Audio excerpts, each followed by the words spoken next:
Very respected speaker of this evening, CA Namita Gad from Mumbai, Secretary of SIRC, CA Pranaraj, young and dynamic members of this great profession. Very good evening to all of you. I'm extremely happy and satisfied for this 4 days of the successful program on startup from setup to exit for the benefit of members, especially for the young members. All the speakers have done their job in an excellent way. Members also participated in a very active manner. Everyone, almost for the past 3 days, every day almost more than 50 questions clarified by the speakers. It showed their in-depth knowledge in the subject and the members' interest as well. For the past 3 days, we have spent our time to understand the subject rules and the regulations and the procedures in relation to startup, setup to exit. Today is the very important day and the important topic for which we have with us CA Namita Gad from Mumbai to share her knowledge and to give inputs to our members. How we can utilize our knowledge which we have learned for the past 3 days and how best we can contribute and add value to their startup clients and build a practice. I request everyone to invest your precious time for another 90 minutes. On the end of the session, we can have the question and answer session for the benefit of the participants. On behalf of all the participants, I welcome CA Namita Gad to this excellent evening seminar and thank her for accepting our invitation and addressing us. I also welcome each one of the participants for this program and thank you for your continuous support for all the programs of SIRC. I hope today also we will get one more interesting and lively evening session for the benefit of the participants. Before into the topic, I request the CA Pranaraj sir to formally introduce the speaker of the program for the benefit of the viewers. Thank you, Chairman. It is the time that we have to enter the new areas of profession. We have a young and dynamic member from Mumbai, Namita Gad ji. Namita ji is a chartered accountant by qualification and the founder of a startup advisory firm.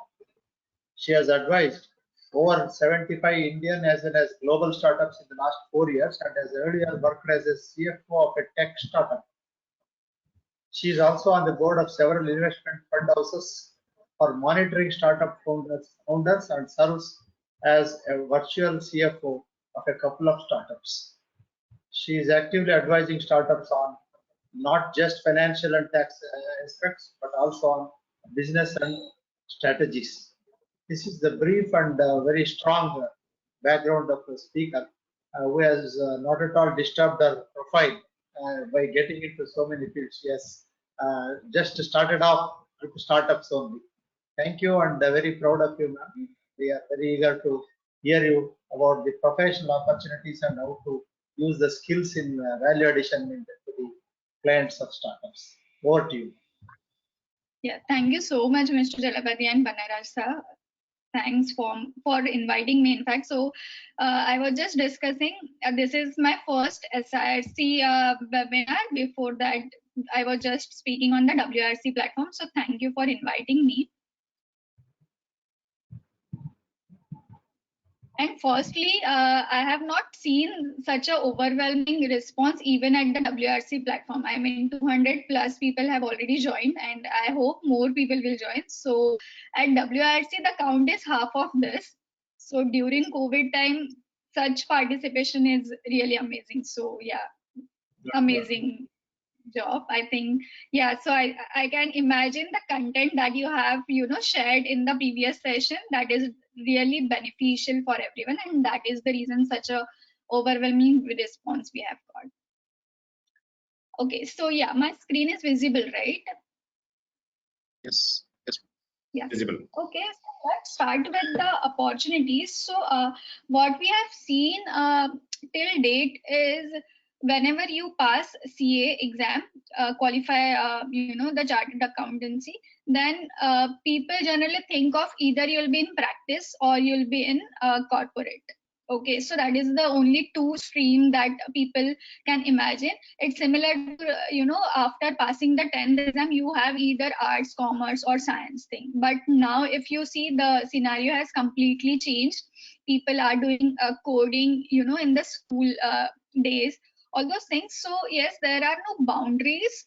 Like if you are CA, then you have only these two options, like either go for the practice or joining the industry. There are many founders who are CAs and doing well in the startup ecosystem. So yes, don't restrict yourself with respect to any profession or business that you can do. Just be open, you can do anything.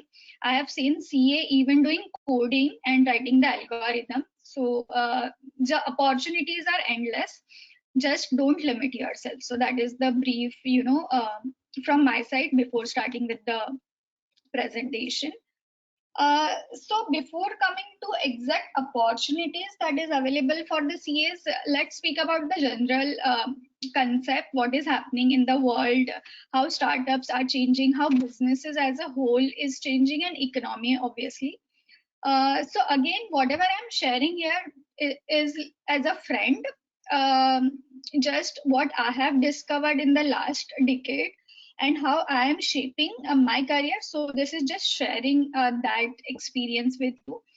So I have been informed that there are many young CAs who have joined this seminar to understand the opportunities in startup ecosystem and how exactly the recognition certificate, angel tax, the transfer pricing regulations work with respect to startup.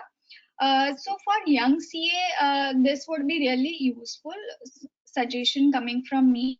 So do plan your roadmap before starting anything. This is very, very important, because what we have seen is these days the career span has shortened a lot. So if you see our previous generation, like our father or grandfather, so they used to retire from the same company. And mostly at that point of time, there were many government job, and people even, giving their daughter in new home, they used to check whether the bride is the groom is government employee or not. So currently that government job has been taken by the startup people, because if your startup becomes unicorn, then your ESOPs worth 10 lakh will become 1 crore, 10 crore. So that is the scene. So that's how it's changing. So there will be, if earlier people used to retire at 60, 65 from the same company, now we are seeing that shift.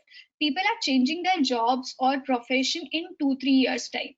So that is the very deciding factor over long term. And for that reason, you have to be very sure what exactly you want and what you don't want. That will help you to make that decision of changing your company if you are in employment, or to decide the industry where you want to focus if you are into your own business. So there is no concept like journalist in the recent times.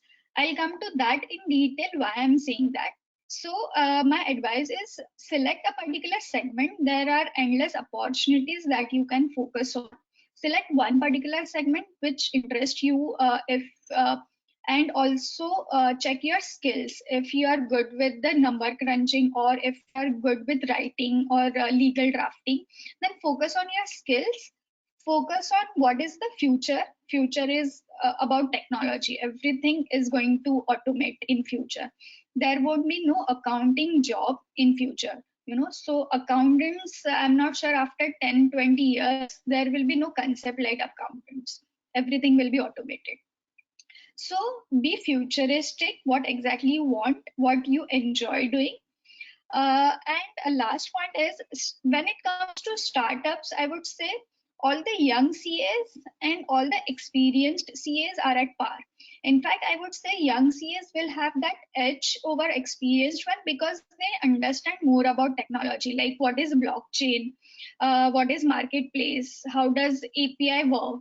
So for young people to understand the new terminologies, jargons related to technology, that is easier. So I remember in 2017 when GST had come, so that time also everyone were of the opinion that young CAs will be at par with the experienced one because law is new for everyone now.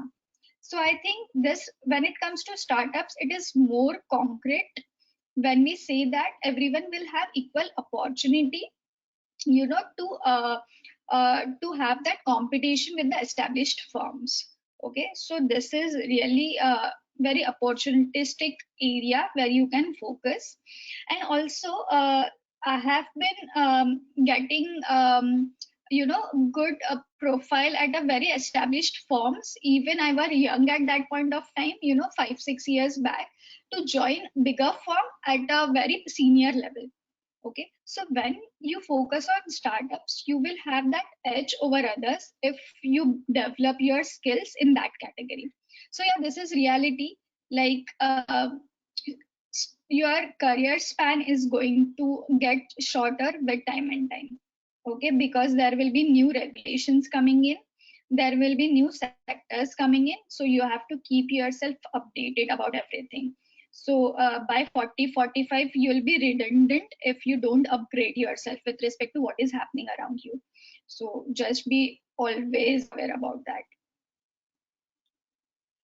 Then again, I'm talking about how exactly CAs were operating earlier. So I have just tried to summarize the risk reward ratio depending on what segment you choose for your business or practice. So traditionally, if we see, all the CAs into self-employment, they were doing accounting, service tax, VAT before 2017, GST now, audit assurance, bank audits. That's it. Yeah, assessments and litigation, all those things. So this falls under compliance category.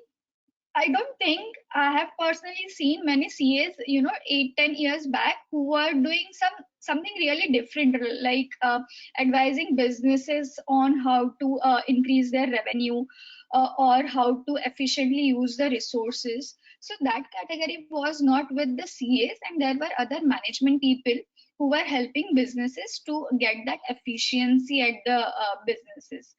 So if we categorize, there are accounting jobs which we call data entry. There are compliances thing like GST filing, filing TDS, profession tax, PF, ESIC, all those things, audit and assurance.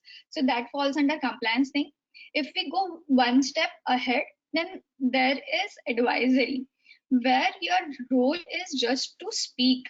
I mean, be on call for 1 hour, whatever questions client has, they will tell you, this is what I want to achieve, tell me how to do it tax efficiently or in the perspective of getting more benefits and quickly. So advisory is where you are not doing anything, you are just sharing your knowledge.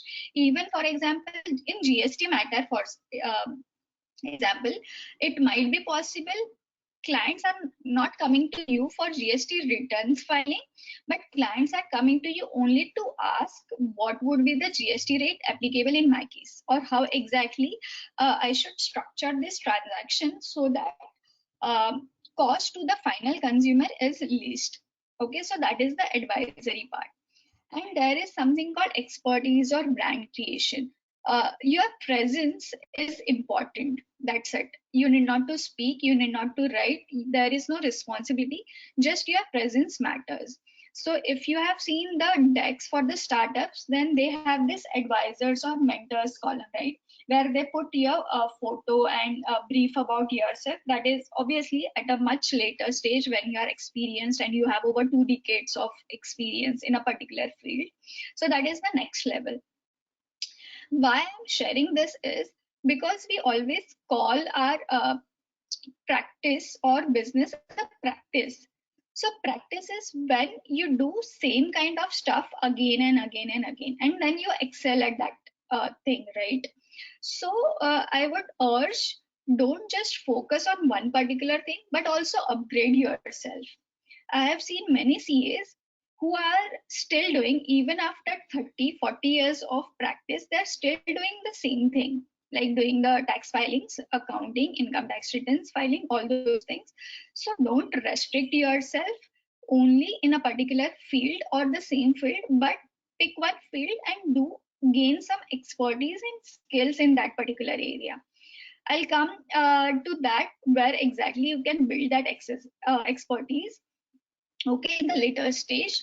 So if we have to calculate the risk reward ratio, then the accounting, the major drawback of accounting task is it is never ending.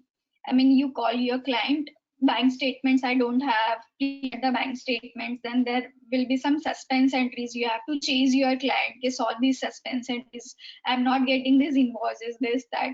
So it is endless task, never finishes, okay. So once you close your audit thing, then you can say accounting is finished. But otherwise, it is so long process, like 12 to 18 months time to close the accounting task.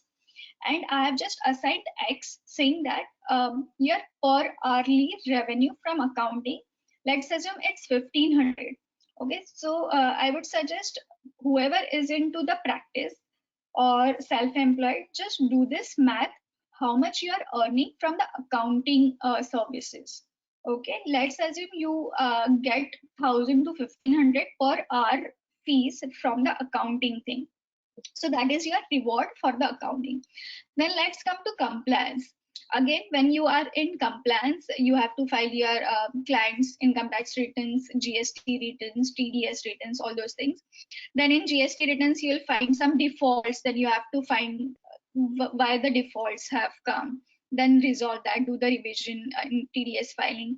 In case of GST, again, there might be some refunds. If client is into exports, then you have to chase the department for refunds purpose. Income tax things, you have to do EVC after filing the tax returns. Again, wherever there are refunds, you have to make follow up with the tax department or go online and check whether the refunds are released or not with the tax department. So when we see compliance, again, it's not as lengthy as accounting, but yes, very responsible task, because you have to be very careful what you are filing. So if so this is just general observation what I have done in my case and in my friends practice.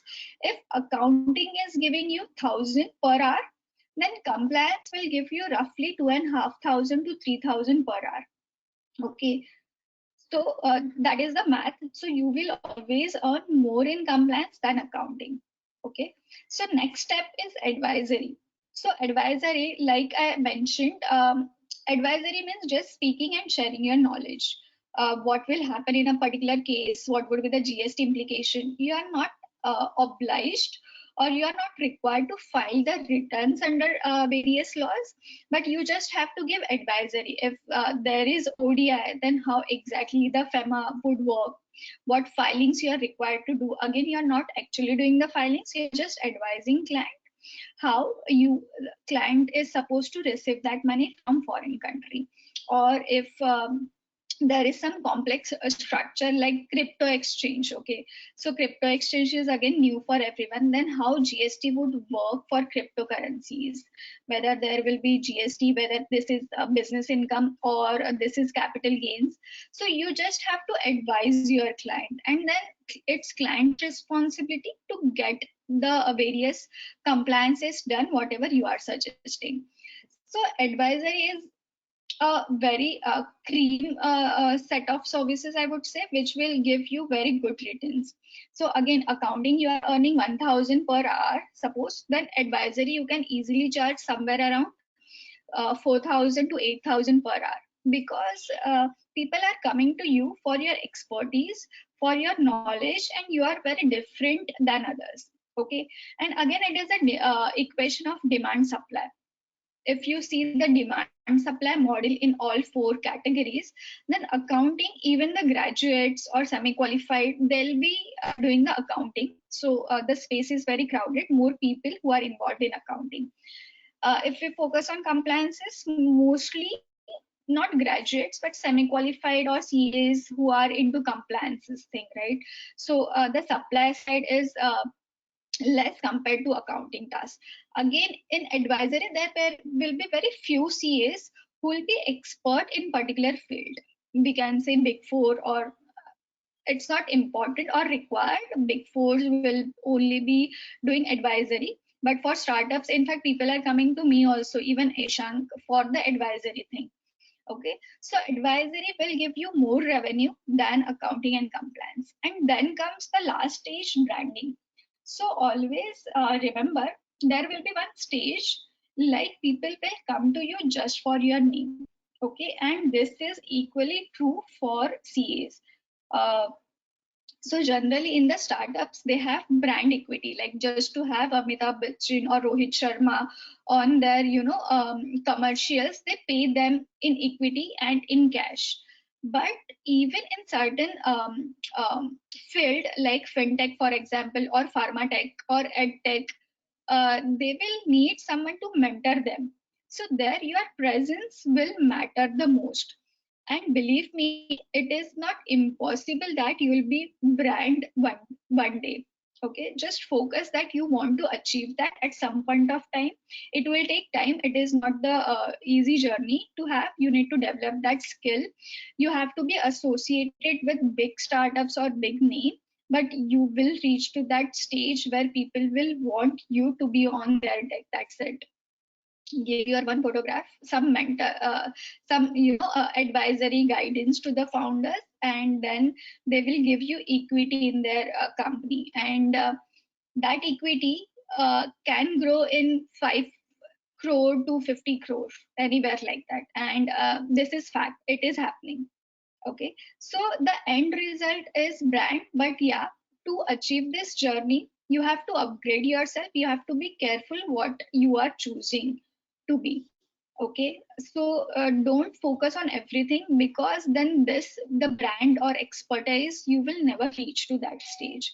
So select your area very carefully and don't limit yourself to accounting and compliance, but there is no money in that, believe me. You can even ask the senior people who are into practice. um, I have seen some people who are still earning at the age of 45, 50, 4 lakh per month, which is like nothing.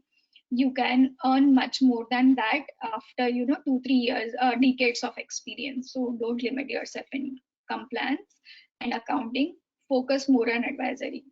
Just speak, gain that skill, implement, execute, and again build your skills. Also, I have mentioned practice and then businesses. So again, whenever we take any decision for our firm, think it as a business. You are doing a business. What business decision you are taking? Whether you have a proper website. Now people are even on Twitter. So that Twitter is the place where you can even write to Elon Musk. You can write to Mr. Narendra Modi. Okay, so it gives you that platform. So few things you have to think like a business person and not just practitioner. Okay, so don't limit yourself with that practice kind of mentality. Think as a business. You want to grow your business, you have to get more client, good client, more importantly. So just number of clients don't matter. You have to get very good clients, and you will have that intuition whether this particular client will be going big or not. So slowly you will develop that skill. Now, coming to the startup, the very specific topic, why startups are important. So now every time here and there, even in newspaper, even while watching IPL, you would see all the sponsors on their t-shirts, on the stadium, everywhere you will find an academy, which is a startup. So everywhere in the media, in the, sorry, in the media, even at various functions, you will find startups having their mark. Okay, so startup is new age business. Every job is going to get automated in future. We are having driverless car, so days are not too far when we'll have such kind of technology around us. So yes, you have to be very careful that your job should not be replaced by the technology. So be very careful about that. Nation's economic growth is dependent on startup. If you just pull the MCA database, there are more than 15,000 companies, private limited companies, that are registered in a single month. So imagine the kind of economic contribution that companies are doing. I'm not sure how much of that 15,000 companies will be the startups, but yes, the number is huge. Employment opportunities.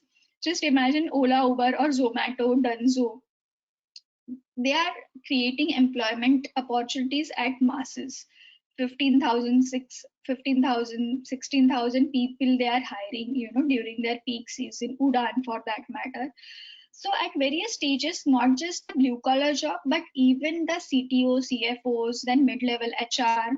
So all the employment opportunities that startups create, that indirectly and directly also contribute to the economic growth of the country.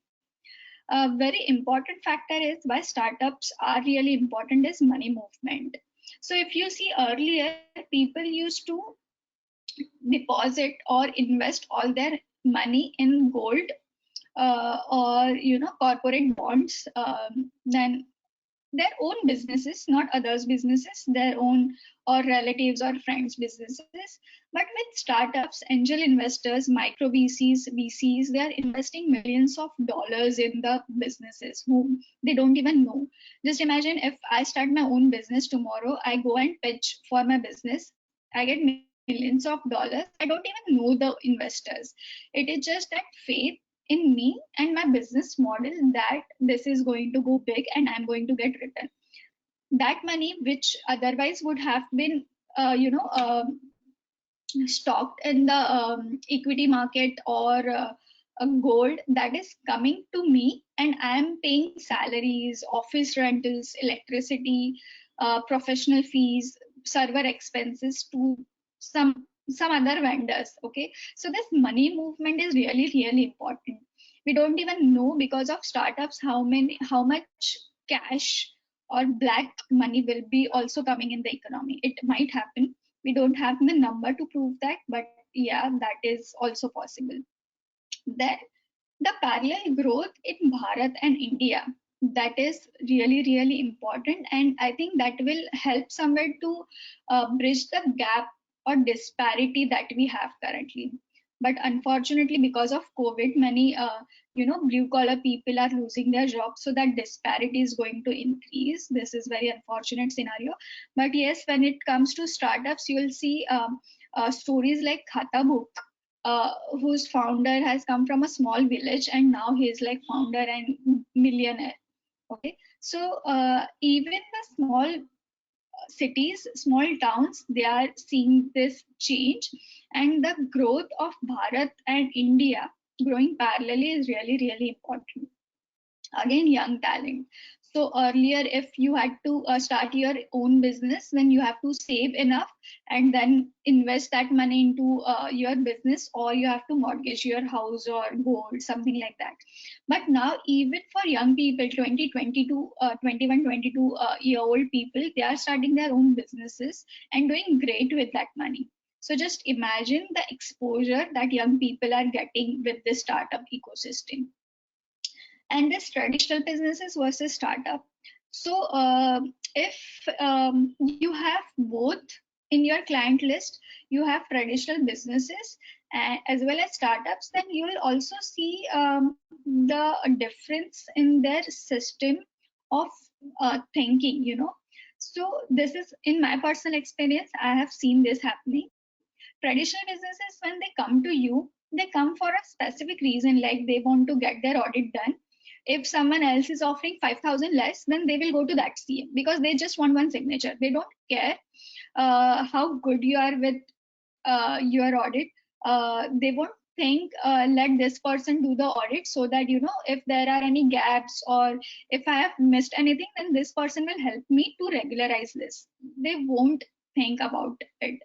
What they will see is, whatever I'm getting this audit cheaper because Income Tax Act requires this or Companies Act needs this, let's get it done. They don't see any value. But when you go to startups, founders want the freedom to focus on their core business. Okay, they won't mind paying you. They even won't mind giving you equity if you deserve, or if they think you'll be like long-term association for them. Okay, so traditional businesses, again, there is nothing to do much. If there is just buying and selling of laptop, as a CA, what exactly you are going to advise them? You might advise them how to reduce the expenses, or if there are any tax refunds possible, then you might help them to get that refunds. But the scope is very narrow, and traditional businesses don't look at that value addition or don't expect that value addition by CA. But startups won't mind you paying if you are letting founders to focus on their business.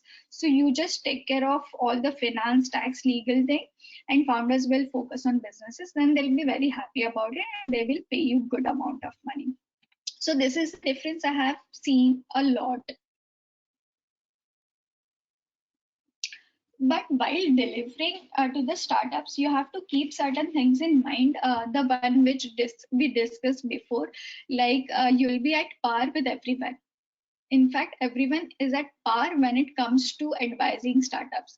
So we are not so late in that process, but yes, since 2010, I would say the startup things are going. But now, with respect to regulations, it is becoming more and more stringent. So you have to be very quick when you have to develop that skills with respect to startup regulations. So while delivering your startup clients, you have to remember certain ways, because startups operate in a very different way than the traditional brick and mortar businesses. So firstly, you have to be very, very prompt while advising your startups. It would happen that, and it happens that, suppose they are going for fundraise. Today they have money on table, like one investor is interested in investing their money, but they don't have private limited company. Very common scenario. Okay, founders come and call, investor is ready with 75 lakhs, but how can I accept the money? I don't have a private limited company. Then what to do? So you have to be very prompt with respect to that question. You cannot tell the founder that give me some time, allow me 2 days time, I'll get back to you. If they have a private limited company, suppose, and if there is any foreign investor, then what am I supposed to do if client comes to you and asks? Then you cannot really ask for 2 days time to get back to the client. You have to be really, really prompt. Today they have the offer, tomorrow it won't be. Very common scenario.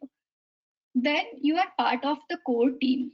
You cannot say that HR is not my, I won't help you in that part. No, you have to be involved in HR when it comes to structuring the salary, for example, or drafting the employment agreement. You cannot say, I'm not expert in legal drafting and I cannot help you with that. Remember, you have to understand what is happening in the business and what is your suggestion or role in that whole business as such. You cannot say, I just know tax, finance, legal, that's it. No, you have to understand how exactly business work. Where are the servers? For example, for the fintech company, if the entity has to be registered with Reserve Bank of India, in that case, where your servers are located, that also matters. You have to report that to RBI. You cannot say, I don't know what is server. You have to go and check. You have to understand how does cloud work, what is server, what is API. You have to understand their language. Okay, so that is very important. Third is the practical and rational approach. Most of the times it happens that CAs also suggest you cannot avail the input tax credit because you don't have original invoice. Okay, and client wanted to get something done, and that's the reason without invoice they clear the vendor's payment. So very simple problem, everyone might be facing it. So you cannot be rigid with some laws. Yes, without invoice you cannot claim ITC, but you have to then suggest or come up with some other solution, give them some time, or be rational and practical how exactly this industry operates, what is the solution to it. So be rational while advising startups because they move very quickly. Okay, their decision making is very quick. If you compare TCS, where one invoice clearance takes 18 days time, 18 to 20 days, it goes to one department, then they process, it goes to another department, then third department. There is some vendor registration process in between. Okay, startups don't work that way. You can directly talk to founders, or the moment you send the invoice, next moment it is cleared. Okay, so their pace at which they operate is really really quick, so you have to catch that speed and be very rational while answering their questions. Fourth, very important, up to date about technology. You have to understand what is marketplace. um, Client will not tell you I have one platform, on one side there are customers, on other side there are partners, and then we just make the matchmaking on this platform. No, they're just going to tell you this is marketplace. What is the fintech's business? We just provide the APIs. They are not going to explain what is API. If they have to explain their language to you, then you are gone. Okay, you lose that points, and if someone else knows that, then they are having that edge over you. So understand how does it work, how does blockchain work, what is cryptocurrency, what is happening in the industry. Again, very important, not in technology but overall what is happening. Matic, what is Dogecoin, what is happening there in that space. So this helps you to build that relationship or connection with the client. When you speak and understand their language, it's easier to build that equation. So for example, uh, I don't know Tamil, but if during my seminar or during my session, if I use Tamil or Kannada somewhere in between, then the connection with you would be easier than the English language. Okay, because we form that connection because we have something common. Okay, so it's in the similar way. If you know the technology language, if you know what is happening in their industry per se, then you will build that relationship and connection, and which will be long term. Because again, in startups today they need you if you are a self-employed, but tomorrow they are going to have their in-house CFO. Tomorrow they are going to have their in-house team who will be taking care of accounts, GST, one team, TES, all those things. So always remember, your journey with the startups is very limited, so you have to encash that, and you have to see how you can just lengthen that relationship. Because startups, the pace at which they are growing, they need CFO after 3-4 years. So if I compare this with traditional businesses, people are with their CS for 20-30 years. But when it comes to startups, if you join a company as a service provider to a startup at a very early stage, then your journey with them might be for 3 years or 5 years, because uh, either they are going to shut down or they are going to go big. And if they go big, then they will need internal in-house CFO. So keep that in mind. Your journey with the startup is roughly 5 years, 5-6 years. You have to get maximum out of that. Then next is, how can you charge your CAs, your clients? Again, traditionally we have been charging only in cash. Here you have that opportunity to charge even in equity. Okay, and I would suggest do consider getting equity in the startups. So just to give you an example, I generally offer this equity plus cash model to the startups where I'm very convinced about the team and the business model. And you will have that sense once you slowly start working with the startups closely. You can figure out which is going to work and which is not. So be very careful while selecting, cash plus equity hybrid model for charging professional fees to your startups. So just to give you an example, in one of my startups, I was engaged at a very early stage with that startup. That point of time, our valuation was 7.8 crores roughly. Last week, we raised funding at 240 crore. Just imagine uh, the valuation increase. So even the return for me. I still have chance to exit at a secondary sale. I'm not going to do that. But just imagine the returns that you'll be earning by way of that equity. Not every startup is going to succeed, but yes, you have to be very careful and you have to take that bet on the right startup where you should get the equity. Very difficult choice to make, and yes, there will be situation where you lose all of that equity because that startup go bust, but some will succeed. So consider charging your client even in equity.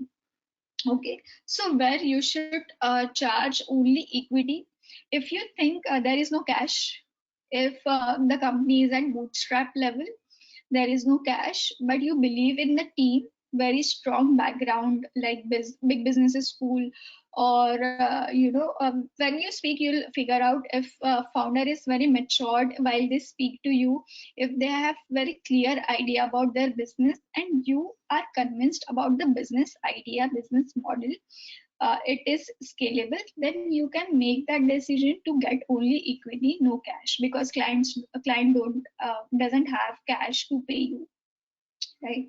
Then there is only cash option. So most of the well-funded startup and grown startups won't prefer to dilute their equity. They would rather prefer to pay you in cash. So there you don't have choice, and you really cannot negotiate with big startups or growth level startup. So there you don't have choice. You have to accept whatever you decide on. So there you can have only cash. Very optimal model is cash plus equity hybrid model, where you think again strong team, you think lot of negotiation is happening, client has money but they don't want to spend much on your services, then you can ask for equity.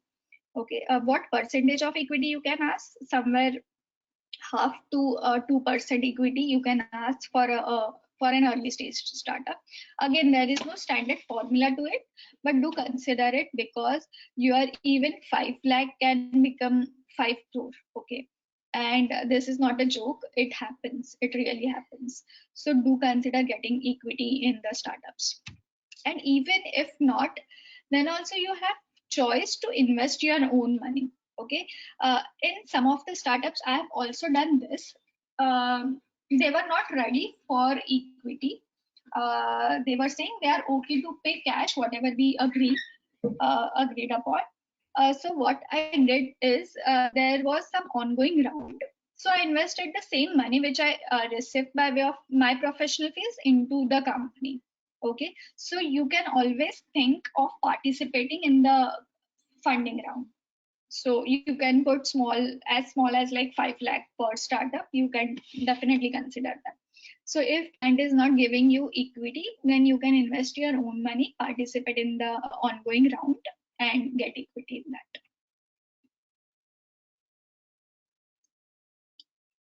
that. Then let's see where exactly and how you can contribute in the startup journey. So like we discussed, 5 years ideally is the time where you can serve to your startups. Except the advisory, for advisory people will always come to you. Okay, but for the normal businesses, ongoing services, people will come to you. Um, Before starting the business, again, whatever I have tried to cover over here are non-finance related or non-core practice areas, and that is the reason I'm not telling you how you can get the startup recognition certificate, because we have already covered that. Angel tax, I don't want to speak on that front, but I'm talking where you have skills. We CAs, we know numbers, we know law, so that is very strong suit of CAs. So do use that and do help startups to achieve some of the purposes of their journey. So before start of the startup journey, you can help startups to check the product viability. Okay, people might come to you to check the product viability, which means if they have a product or if they have a business plan, then they will come to you to assess that business plan. Is it going to work? Is this viable? For that, what you have to do is market research. You have to see the market of the end users for that product. You might have to do some user interviews to understand how exactly a user going to behave for this particular product. I have done this in the past, so not that difficult as it seems. But again, if the startup is into pharma, then we might not have expertise to do that. But if it is a SaaS model, then you can definitely take such assignment where you will help client to check the product viability for their product, and you can charge very good amount of money. If you remember, we have seen in our second slide, you can easily charge 5,000 per hour for the product viability piece. Okay, because a lot of research is involved in that. Then second is the founders related, founders related areas where you can help founders and advise founders on having the co-foundership. Okay, it has happened in the past. Like one client had come to me and she wanted to assess me whether another guy is he suitable to be appointed as a co-founder or not. So so you cannot really charge for this, but yeah, again, this is part of that relationship building, I would say. So yes, people will come to you for your opinion to understand whether another person is a good fit for your client or not, or your connection or not.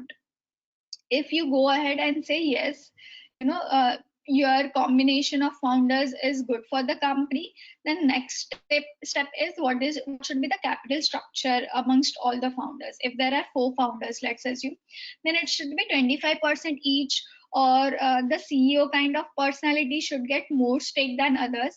So this is very critical, and for that you have to understand the relationship and role of each of the founders. Okay, very difficult and no standard formula as such. This is simply your experience will teach you how exactly you can assess this. So suggesting capital structure, or you can suggest like everyone should be equal. Okay, but not immediately. There might be some vesting, and after 4 years we'll have such a structure where everyone will be equal for the company. So something like that. So suggesting that capital structure is important. Then drafting the founders agreement. In founders agreement, there are various clauses like exit clause, non-compete clause, how exactly one should get equity over time. So all those things you can suggest to the founders. So first we have seen product viability, which is pre-formation. Founders agreement, that is during formation, because in the MOA, AOA, you have to mention the equity for each of the promoters. So on the formation, post formation, you have to help your client in business planning, because then you have to approach multiple investors for the fundraise purpose, and first step is business planning. Many people come to us for business planning purpose because they know the business model, they know how they are going to do that, but they don't know how to put those numbers in a proper spreadsheet, which will make more sense.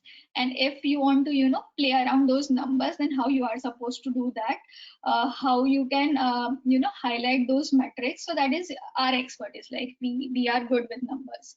So for business planning, again, easily you can roughly charge 50,000 to 60,000 for a basic business plan, and for which you have to spend like not more than 8-10 hours. Again, good proposition to have. So business planning is again very normal for the startups where they would need CA's help or any professional's help. How business planning will help is when to raise funds. So business plan will help you to get answers to each of these questions. Like when to raise funds, how much to raise funds. It happens like founders have in mind they need actually 2 crore rupees, but when you make the business plan, you come to the conclusion that 1 crore is enough, or 50 lakh is enough, or in fact you need 5 crores, not 2 crores. Okay, so how much a startup is supposed to raise to meet the projection? That answer will come from business plan. At what value to raise? Again, valuation is very subjective, nor art nor science or mix of both, whatever we call that. But startups will ask you this question, like what should be my valuation, or how am I supposed to value myself? So again, there are multiple factors, but business plan is one of those components which will give slight idea about your valuation thing. Okay, so business plan again very commonly needed by startups. And then comes the legality. Once we get the funding, and if startup falls under such category where they have to get the IRDAI approval or SEBI approval or RBI approval, then you can help them to get those approvals. Again, very good practice area, I would say. Minimum fees is like roughly 3-5 lakhs rupees, whether it is P2P NBFC license or corporate agency license, various licenses. Okay, so good amount of money. If you are getting such assignment for the first time, don't refuse, saying that I haven't done that. Whenever client comes to you, let's assume for licenses, for P2P license, peer-to-peer lending license, which is with RBI, engage with some other CA firm or professional, get it done for your client, so that you get that confidence of delivering a particular service. Okay, so don't refuse, saying I have not done that, how can I do that? Even the policy documents, this privacy policy, GDPR policy, all those things. So don't refuse your client, work along with some other professional who has done that in the past. That will give you that confidence, and on your portfolio you can add one more service, like you have done this. It is okay if you have done with someone else, but don't say no to your client, because startup is again new for everyone. So anyone who is doing it will be doing for the first time. Okay, so don't say no. When it comes to startup, the most important thing is the cash. Okay, they keep burning cash every now and then. Today they have money. Even sometimes I have seen for salary payments, we have reached to 25th of the month and we don't have money in our bank account. So cash every time they are burning, and cash is very critical. Okay, you have to be very careful with respect to the cash management for the startups. If there are any tax refunds which you can help your client with to get that, then please focus on their balance sheet. What all you can encash, try to optimize it. Few of the things I have mentioned here which will help your startups to save cash. One is the lower tax deduction certificate, which is section 197 of the Income Tax Act.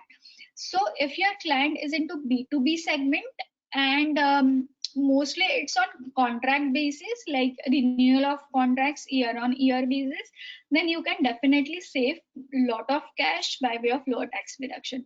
Just imagine if your client is into some service industry, okay, and tax rate is like 10%, and most of the startups are loss making, right? We have huge crores of rupees in the losses, negative reserves we have got.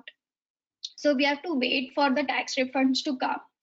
So in that case, do consider getting lower tax deduction certificate. It is online now. Earlier it was offline. So that will save a lot of cash. Even if 10 crore is the turnover and it is B2B sale completely, then you are saving 1 lakh straight, 1 crore straight. Then section 80 IAC. So this is for the profit making startup. So you must have covered you must have seen in the earlier session that if you have this 80 IAC registration for DPIIT, then you can choose any 3 consecutive years as tax free. So if you have profitable startups, then do consider this. Then as I mentioned, tax refunds, if it's income tax refund or GST refund, do check where you can get those refunds on time, how you can help them. Then we have letter of undertaking under GST, very common.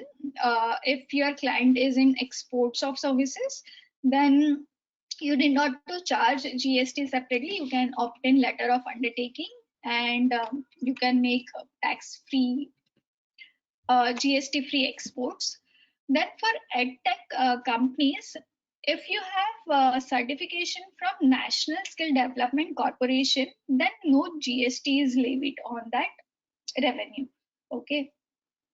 Upgrade, for example, White Hat Junior, for example, I'm not sure if they have National Skill Development Corporation approval, but I'm just saying they can go for this registration. So if edtech, then yes, GST won't be there if you get that approval. Then fintech, so this is specific to Mumbai Fintech Hub, but yes, there are some state government grants and incentives, even the incubators. Okay, so do check the incubators because they are allowed to give grants to the startups, even the state government. So there are various schemes that run at the city, town level, central level, state level, of course, and incubator level. So your client might be entitled for some reimbursements or grants or incentives from the such authorities. If your client is incubator, then no GST is on the services provided by them if they are technology business incubators or science and technology entrepreneurship hub. So yes, there are many incubators that are establishing in the market, many incubators. So you might get some client who want to register themselves as an incubator. So keep this in mind for them specifically, no GST if they are providing services to their incubators. So yes, whenever you can, redeem cash or optimize cash, then yes, that is a great value addition. So these are very small things. So when you are in proper practice, then we don't focus on these things like we have filed GST, we have filed TDS, we have done the transfer pricing audit on time. That's it. So see beyond that. Look at their financials, look at their balance sheet, what you can suggest. So I remember in one case, what I had advised is in that particular client was spending a lot on online marketing. Okay.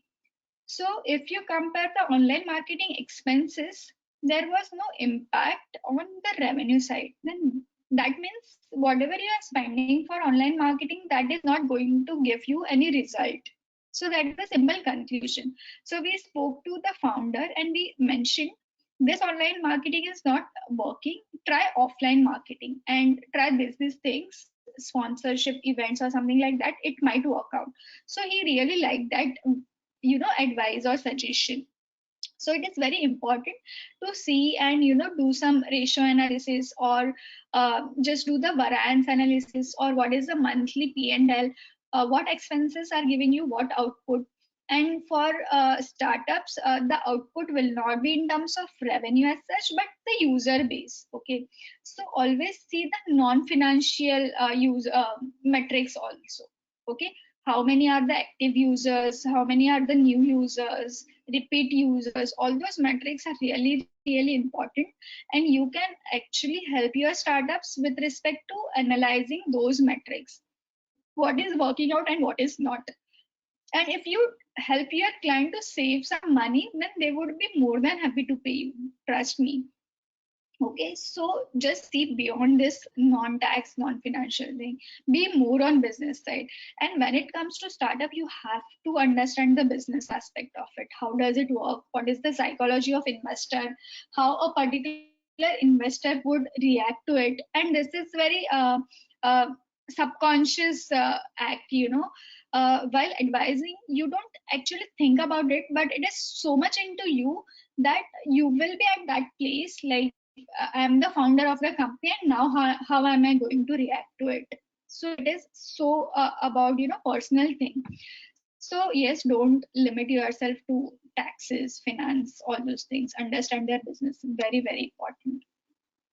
Then another aspect where we'll see many management people coming in, but yes, you should also focus on these things. So whatever services are related to the fundraise, you will see management people and lawyers in this area, but there is a lot of scope to for CAs. Okay, do remember the kind of combination we have got in our academics that is of very useful nature. So management people, they are good with presentation, they are good with speaking, they are good with numbers. Lawyers are good with legal part. Okay, but you guys, you have mix of both. So please leverage that.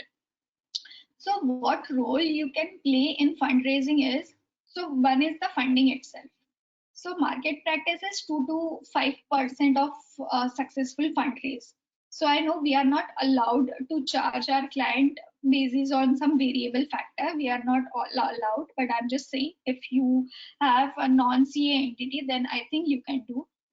So 2 to 5% of successful fundraising. So you can help your startup to prepare the deck, go and pitch for their businesses, raise funds, negotiate with the investor. All those is part of the funding process. You can help startups doing that. Second piece is valuation. So the statutory or regulatory requirement of valuation, again, only merchant bankers and IBBI registered valuer are allowed to certify the valuation as such. But yes, what we saw earlier, like business planning perspective, what should be the initial valuation that you should pitch to your investors? So that number can come from you. Lot of research is required, lot of experience, I would say, would be needed. But yes, that is what you can advise your startups while the fundraise process. Then you can be on the client side for the negotiation with the investors. So I have in fact done the reverse also. So few of my clients are angel investors.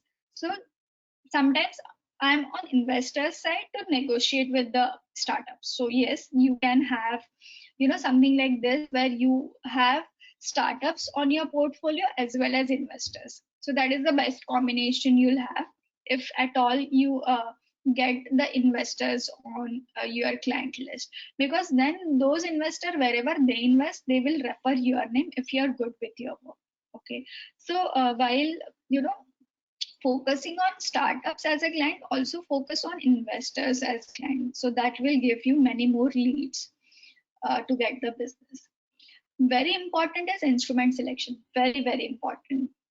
If there are global advisors, if there are mentors, if there are employees, so what instrument you should use, to issue against their money? Should it be plain equity, or CCPS, OCPS, OCD, or CCD, warrants? It should be options, what exactly? Okay, and there are so many instruments available in the market, that some coming from US, some are not backed by the Indian regulations, but yes, people are doing that. So again, very critical, what instrument you should issue for the ongoing round or the whatever funding round you are doing. CCPS is, again, everything will have their pros and cons, and the selection should be very careful. Okay, so again, there is no standard formula as such, but you will understand that eventually what is the instrument that your startup should go for in this funding round. Then due diligence, mostly this is done by CA firms that I have seen, at least legal and financial due diligence. There is tech due diligence as well, which is done by the tech people. But yeah, financial and legal due diligence, you can definitely consider that. Then agreement drafting, mainly lawyers still dominate this space. But yeah, you can also do that. Good amount of money, I would say, is involved in the SHA, SSA drafting. Then treasury management, again, very important. CAs can definitely play critical role while managing the treasury. Just imagine if your startup raises $2 million. Obviously, $2 million, they are not going to burn in like 1 month's time, right? $2 million, they have to survive till 12-15 months, right, till the next funding round, or 6 months, whatever it is. So you have to advise what they are going to do with that money lying in their bank account. Current account do not fetch any interest. Okay, whether they should go for liquid funds or FDs, and how exactly they should structure to get the maximum returns out of it. So treasury management is again very critical. And see, some of the areas, if you notice, that you have to be very proactive in suggesting your client that you should go for this. Okay, so traditionally it used to happen that client comes to you and suggest, I want this. But here you will have many opportunities where you have to be proactive and suggest, because client doesn't know whatever money is in his current account, that is not getting any returns. It's you who understand the value. Okay, so at many points it has to be coming from you that what your client is supposed to do. So treasury management is definitely one of that, where you have to proactively suggest what exactly they should do with their money. And then comes to virtual CFO services. So this is getting a lot of traction. So if you see many CA websites, they mention that they are specialized with virtual CFO services. I have also seen that when they say virtual CFO services, and if you see their scope of work, then it is just accounting, GST, TDS, all those things. Okay, so I'm not sure why they call that as a virtual CFO services, but the very important piece of virtual CFO services is strategies. What we discussed earlier, you are part of core team.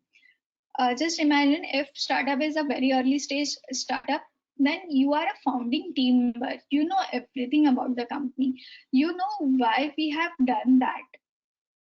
This decision or the structuring decision, whatever we do, you will be the person who knows why we have done this particular thing. Okay, so you have to be closely associated with all the strategies, whether this is the hiring decision, whether signing a contract with a specific vendor or party, uh, right set of selecting investors. So sometimes, it is better not to raise funds than raising funds from the wrong people. Okay, because investors then treat you like your boss, and then they will ask all sort of data every now and they won't let founders focus on their business. So I've seen some such investors. So you should be involved in everything. Sometimes you will not be remunerated for such involvement, which is okay. Don't expect money from everything. Okay, we are part of this ecosystem. Wherever you can contribute to it. Wherever you can get and can leverage that opportunity, do leverage, but don't expect every time that you should get money out of it. Okay, so you should be involved in selecting right set of investors. If there are any acquisition strategies, then you should be part of it. Sometimes founders might not ask you, but you should be proactive, like I'll help you with this, don't worry. Okay, so that should be your approach. Then go to market strategies, what should be the sales strategy? And remember, in this go to market, you need not to be a salesperson. Okay, most of the things can be advised by simple common sense. So don't say I have not done any merger and acquisition deals, then how can I advise my clients on acquisition? So it's not like that. So founders are doing business for the first time, right? They have not done that before, but they are doing it successfully. They have raised millions of dollars. So they have no experience. So you also don't have experience in a particular field, then don't fear to accept that assignment, or sometimes be involved in that. That's how we all learn. Then business terms and models. If there is some complex business model, then how they can make it more efficient, you can be part of that. So when I say virtual CFO services, it's not just filing, tax returns and doing audit and handling regulators. It is beyond that. Okay.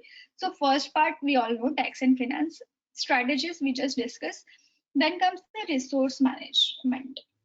So when you are a virtual CFO, so very simple, think like you are CFO, just that you are not full-time dedicated to a particular client, as simple as that.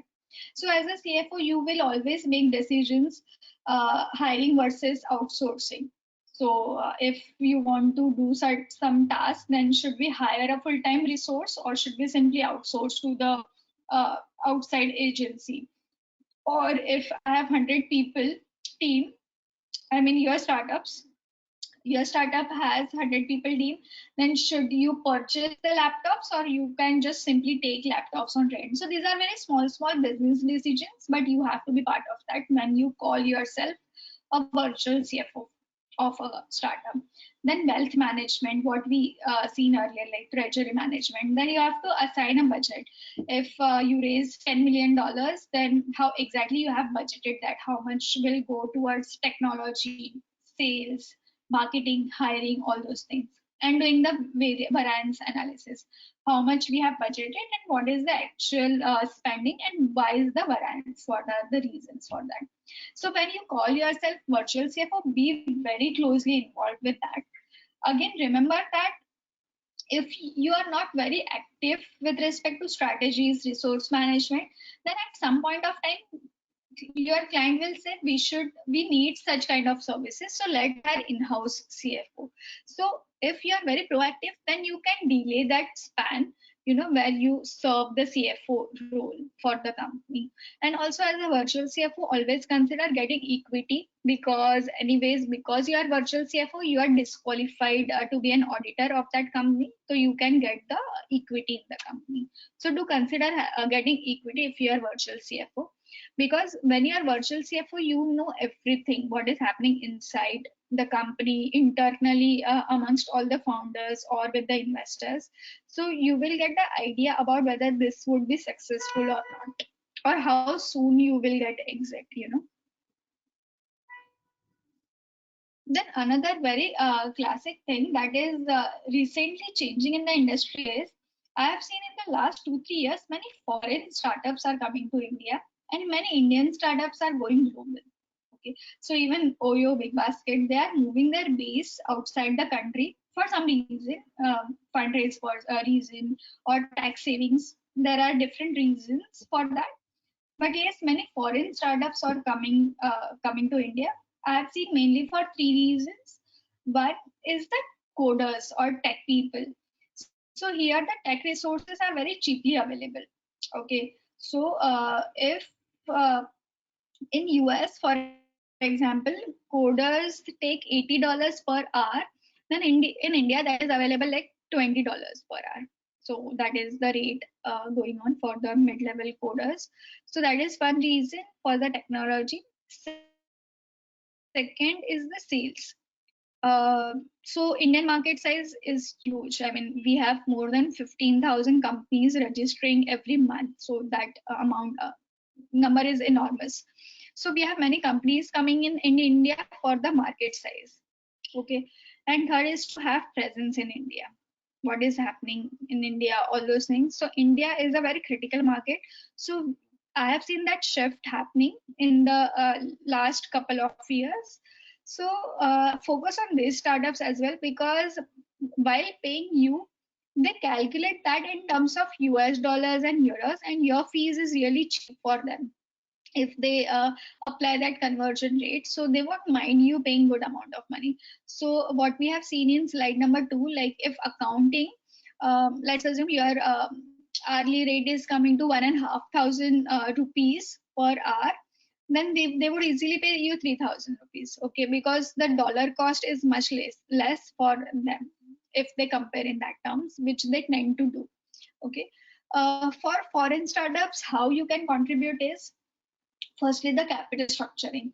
Um, when I say capital structuring, that means you should have parent-child structure in place, or parent-child structure in place, or you should keep both the entities completely independent so that you avoid the transfer pricing provision that you can evaluate. Again, there is no standard formula to it, but you have to see what is the purpose, uh, what uh, what structure will have what pros and cons. You have to do that research and study before advising your client. Okay, then transfer pricing, if you go with parent child or associated entity model, then you have to go for transfer pricing provision and audit, all those things. Then intellectual property rights, depending on, so if startup is coming to India for the sales reason, then who will own the IP right? If you have to go for some patents, copyrights, then you can help your client to get that done. So be very careful about the IP rights while you have multiple entities involved in a specific group. Then monthly financials, because they have December and year end, we have March year end number. They prefer to discuss all the numbers on month basis, just to get clarity on the numbers. So that is the specific requirement from them, what we have seen in our clients. GST returns, refunds. If your company or if your startup is specifically in India for the tech purpose, I mean just to hire coders at a cheaper rate, then your billing would be 100% exports. So you have to go for quarterly refunds of GST, whatever you pay on your input tax side. Okay, so getting that refunds for foreign startups are important. You have to on time to time basis check the FEMA regulation at the time of infusion of initial paid up capital, and later on whenever we do billings and all. Budgeting is again important because remittance takes generally 3-5 days time, and if suddenly you call your client and ask you have to pay advance tax of so and so, so they are not going to have that much money. So you have to, even for tax payment purpose, do the budgeting and suggest to your client how much overheads are expected in a particular month. They will definitely give you business numbers, but yeah, all those tax numbers will be coming from you. Then there is IFRS. If both the entities are following different accounting policies, then you have to make that comparable and you have to see where IFRS is applicable or not. Then there are some other services which you can help your clients with. ESOP, very common, like what should be the term of ESOPs? It should be time-based or milestone-based. So all those things are important depending on the role of employees. So if someone is in sales, let's assume, then ESOP should not be time-based, right? If person completes 1 year cliff, then 25% of the options would be vested. So for sales, it should be more on a milestone basis, like if that person achieves 1 crore of sales or 10 million users, then that person is entitled for X amount of ESOPs, something like that. So yes, you can help startups to draft their ESOPs policy. Then pitch deck, whatever they prepare for the investment purpose, what they should include, how they should highlight the relevant metrics that you can suggest and help them. So pitch decks I have seen in the market, they charge per slide basis. Okay, so again, different skill is required for drafting the pitch deck, but yeah, so per slide is what is the market standard while quoting the fees. Then there is resource augmentation service. So this is a good combination with virtual CFO services. So what happens is, as a virtual CFO, you are not always available for a particular client, but they would need some in-house person who can take care of the daily tasks and also provide the real-time data. So suppose they urgently want some data, then you are not available all the time, right? What you can do is you can hire someone who is completely dedicated to that particular startup, which is under your control. Okay, so that person is will be reporting to you. So that is called resource augmentation services, hiring for a specific startup. Okay, that person will not work on any other client, and you can definitely bill salary of this person to your client. Then licenses from RBI, SEBI, RDI. This we have seen. Many startups are now going for various licenses with these regulatory authorities. And there is policy documentation like GDPR coming in, all privacy documents. So you have to publish certain policies on your website. So startups most of the time are not aware which are these policies. So you can help your startups doing, drafting the policies. Then this is last piece. So this I have done in the past, so I thought to include this in the presentation. So technology automation. So here what happens if your client is in B2B or B2C or even D2C, direct to consumer, then there are a lot of finance tax which they have to do. For example, raising the invoices. If it is marketplace, then there would be some incoming invoices like urban clap formatter. So urban clap person will come to your place, do the service, and then that is the partner, right? Similar to Ola, Uber. Okay, tax working, every month they have to give you TDS data, GST data, all those things. So how you can help your startup to automate these processes is where you can play very critical role. So just to give you an example, so I like this, doing this technology automation. So here what you are supposed to do is you have to work closely with that technology people. You have to brief them what is the process flow, what is the logic, how exactly numbers should be stored in the database. Obviously, after doing first few projects, you will get a grip over it, but it's not that simple. But yeah, very interesting. I personally enjoyed this part of automation. So there you can help your startups on automating all the invoice generation, because they have all the data in their system: number of users, users address, how much order they are placing, what are the returns, all those things. You can work closely with your client to see how you can automate the invoice generation process for the client. If they are a marketplace and different partners are working with them, then how you can help your client to automate even their invoices, and how all the tax workings can be automatically populated from the system itself.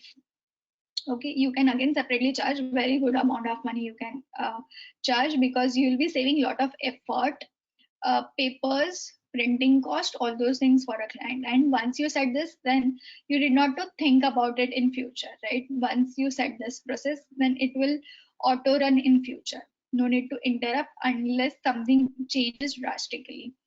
So you can definitely charge good amount of sum for technology automation services, where you have to work closely with their coders and get this done. Lot of effort, I would say, and you have to understand the backend technology as well, how exactly values are stored in the database table. So little knowledge about that is also required, but yes, you can do it. It's not that difficult. Yeah, so that's it from my side. So I have tried to cover whatever I have done. There might be something which you have done in your experience. So yes, it is learning curve for everyone. So I've just tried whatever I felt important, from the understanding perspective. So just one request, please don't just limit yourself to accounting, taxes, audit thing. There is no money in that, believe me. That is good for the entry point. But if you want to think long term, then you should consider advisory. It can be business advisory, financial advisory, tax advisory, something, but be a niche and expert in the field. Okay, don't just do everything. Over long term, just think about it, how you can build expertise in one particular field rather than putting your steps on all stones. So that is what is my personal belief. Yes. Yeah, so thank you. That's Thank it from you. my side. Yeah. Thank you very much for your wide coverage in the topic. And Selva, the query. Sir, we will start sharing the screen, sir. 1 minute, sir. We have compiled some questions and we'll start sharing the screen. How many are there? We have something around 30 nearly questions. We'll let you know soon. 1 minute. I hope the screen is visible, sir. We have something on 34 questions as of now. It may come up to 50 over the period of time. We can start one by one. We'll reach 50, madam. We can start off. Can I read? Should I read it for you, or can you read it yourself? No, it's visible. Yeah. Okay, so first is in relation to advisory services such as virtual CFO, investment strategy. How does one go about pricing the service? So I would say not just for virtual CFO, but even for all the services, you should know your time value. Okay. So for example, you have just started your practice, and you just work out, this is how much I should ideally be earning per month. Let's assume you decide 2 lakh is the number. 2 lakh per month is ideal income that I am entitled for or I am valued, and then divide the number of hours basis. Then you will get per hourly rate. Okay, just discount it a bit. And then as a virtual CFO, if you think the startup is too messy and you have to spend 50 hours in a month, then just multiply your hourly rate with that. So that is how I do the calculation. So that will give you one ballpark number. And then obviously you have to see the comfort level of your client, whether client would be comfortable paying you that much. And then you can play around with like getting equity instead of cash component, all those things. So I would say on timely basis, determine your hourly rate. So that will also help you to measure your own success. Okay, so even after 1 year of practice or after 1 year of your profession, if still you are earning the same amount per hour, then there is no progress. So it will help you to measure your own success as well. So yeah, that is how I do. Then second, would advisory not include things like financial modeling, assisting with pitch deck, due diligence, things like where there would be a significant effort? Yes, I mean, I would say financial modeling, due diligence, that is the reporting. Okay, so when I say advisory, that doesn't involve any reporting as such. But due diligence is you have to perform something and then you have to deliver something in a report. But advisory means advisory is more like you can immediately reply to the responses. If client is saying, I want to give someone shares for free, how exactly am I supposed to that? Then there will be instant reason or instant response to that, and that is more like advisory, I would say. But yeah, pitch deck, due diligence are more like reporting services. And yeah, it is a lot of effort compared to advisory. So due diligence, for example, in due diligence, even financial modeling, one more differentiating factor is advisory, there is no dependence on anyone. Okay, so once you get all the facts, then basis your knowledge and experience, you will deliver your services, which is advisory. But when it is pitch deck or due diligence, your performance is dependent on someone else. Like for example, due diligence, client has to provide lot of data to you and then only you can process it. So advisory is very much of independent in nature, and due diligence modeling are dependent on people. So when there are more people involved, it stretches a lot, right? Because one has to provide the data, then you have to process it, then you have to give the first draft, discuss it, then final draft, all those things. So advisory also reduces that chain, which will help you to cover more services in short span of time. While advising startups on compliances, that will be better approach, either a checklist based approach or month-end review approach. While advising, what will be the better? Okay, what will be the better? So I would say month-end review approach, because when you have checklist for a particular thing, then you will just check those particular things, right? In your checklist, you will have like RBI filings, TDS filings, monthly reports, all those things. So you are limiting your scope, I would say.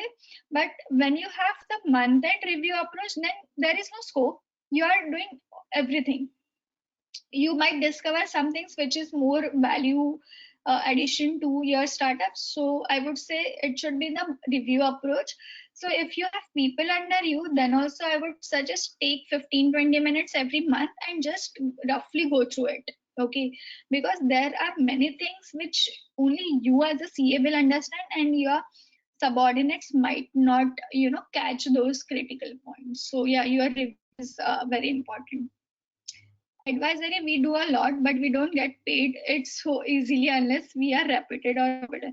So that is not always the case. Yes, I do understand. So see, firstly, be prepared. You have to give some free advisory to people. Okay. So for example, if someone calls me, it happens and very normal that people understands everything from me. What should I do? How should I do? Okay, so and I suggested this is what you can do. And then from next time onwards, they won't call you back or won't confirm the proposal or simply vanishes. Okay, so very common.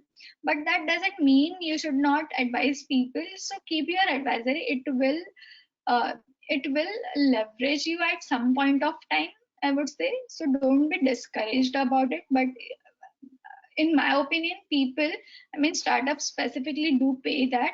So just check with this fact that so these people who are not paying, they are not actually entrepreneurs, if you see. So in my experience, all those people who get free advisory, they have not started their own business yet. Okay, they are in the process of forming this private limited company for their business. So all those people, they are like that, but the true entrepreneurs will always pay you. This is my opinion. Experience might be different for you. Being a fresher, see how can we get the procedural knowledge relating to the startup? Yeah, very good question. So I would say, if possible, work for some startup for some point of time. Okay, so if you are employed as a finance manager or reporting to CFO or directly founders, then that will give you a lot of knowledge about the insights on startups. So in fact, I also, before starting my own practice, I was CFO of a startup. So there I learned a lot about everything. Okay, in-house, how does it work, culture, HR related problem, technology. So even the coding piece, which I was mentioning, like how database table should look like. So all that knowledge is coming from the startup experience. So I would say freshers here, they should consider spending some time in the startup. Okay, so that will give you a lot of information and knowledge about startups, and choose a very early stage startup. Okay, so don't go to Byju's or Lenskart or people like that. Go to very early stage startup where you can closely work with the founders. Are you practicing chartered accountant or business professional advising startup? So legally we are a CA firm, but we don't accept any traditional businesses. So we advise only startups. So that is how we have done. So in my first slide, I had mentioned like what you don't want. So you have to be very, very clear about what you don't want. So from the beginning, I was clear that I don't want to encourage or accept any traditional businesses. I just want to focus on the startups. So that what I had decided. So yes, but parallelly, though we are a CA firm, I like doing more of a business advisory, technology advisory along with the finance and tax. So I enjoy the business part of startups. Treating practice as a business is against professional ethics. So see, so someone had mentioned above, like question number 3 or 4, like people are not paying, so what should we do? Okay, so if it is not business, then why you are expecting money? Okay, so at the end, everything is business. We are paying. So I have seen, so this is nothing against anyone as such, don't get me wrong here, but I have seen some people hiring article student not because they want to encourage students, just because they are available at a very cheap price or at 3,000, 5,000 per month, right?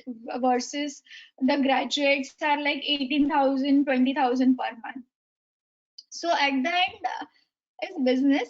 So I'm not terming that as a business, but I'm just saying you have to be wise with respect to taking the long-term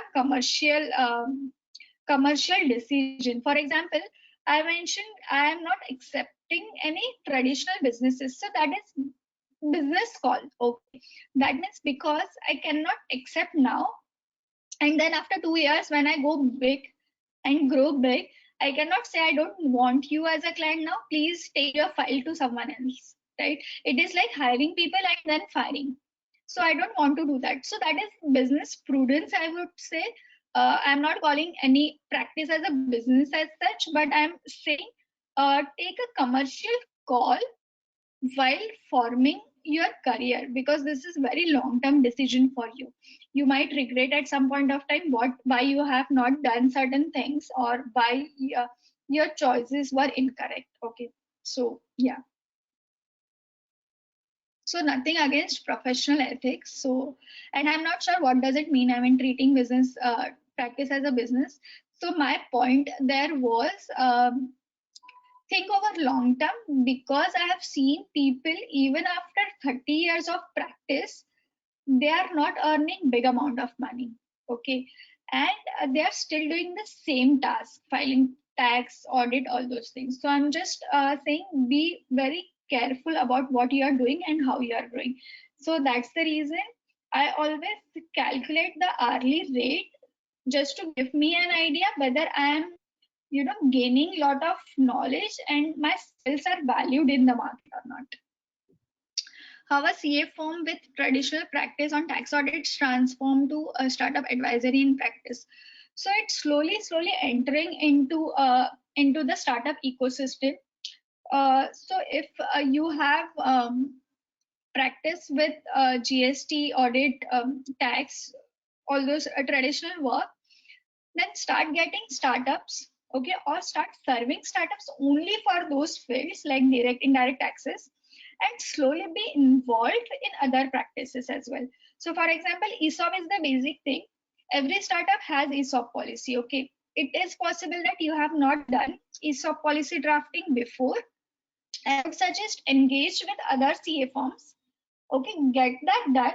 Once you do ESOP policy, some reading might be required from your end. Once you do one ESOP policy, then you can do second on your own. Okay. So I would say serve startup in the practice area like direct, indirect taxes, audit.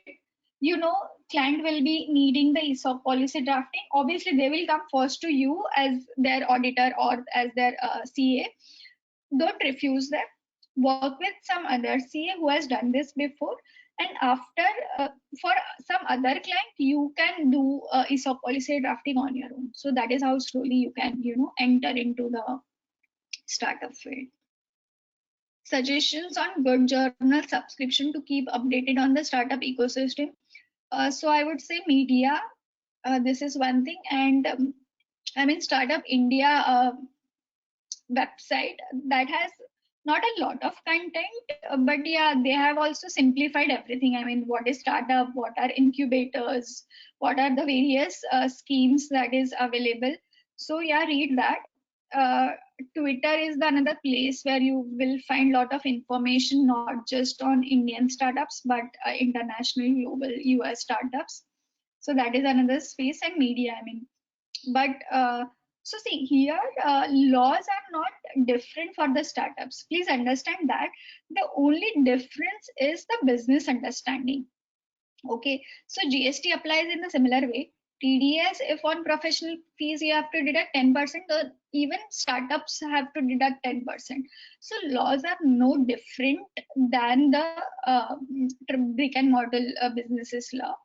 The business understanding, the way they operate is different. Okay, so just understand that part. Otherwise, no need of following some journal or any other subscription.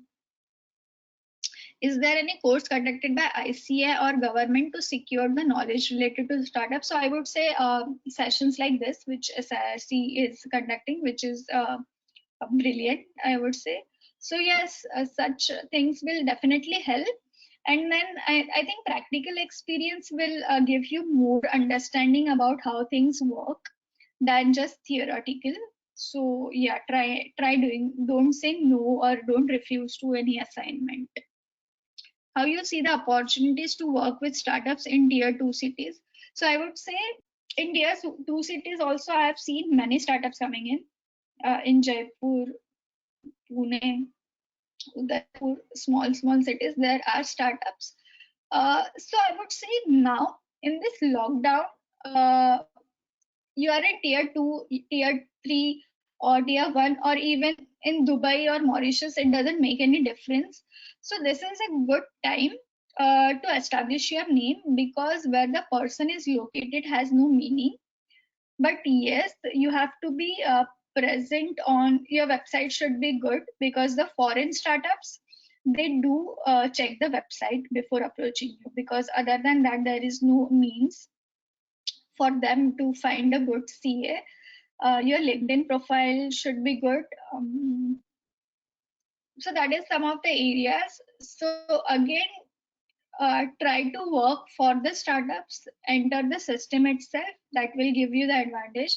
But now, yeah, so this lockdown will go, suppose till December end, so you have that opportunity to work from anywhere. So I guess, yeah, that is, but yeah, it is a challenge. I completely agree with it. Like for example, Bangalore will have more startups than Mumbai. But when it comes to fintechs and media, like Book My Show, so those companies will always be in Mumbai because of Bollywood presence. All the banks and financial institutions are headquartered in Mumbai, so that is the reason all fintechs are here. So yes, for startup tier 2 cities, I would say incubators are good. So this Atal incubation centers, so they are present at various tier 2 cities as well. So try to establish your base in co-working space and incubators. So that will give you access to many startups. So try incubators and co-working space for getting access to startups. What is to be done when a startup has an investor but the company is not to be incorporated? So this is my suggestion. I have given this. So checks are valid for 3 months time. File a run form and get the name approval, and then you have some 20 days time to complete the formation. So this is one way. Once you get the name approval, get check in that name and keep it with the founders, and once you have the proper bank account and all, deposit that check and cash.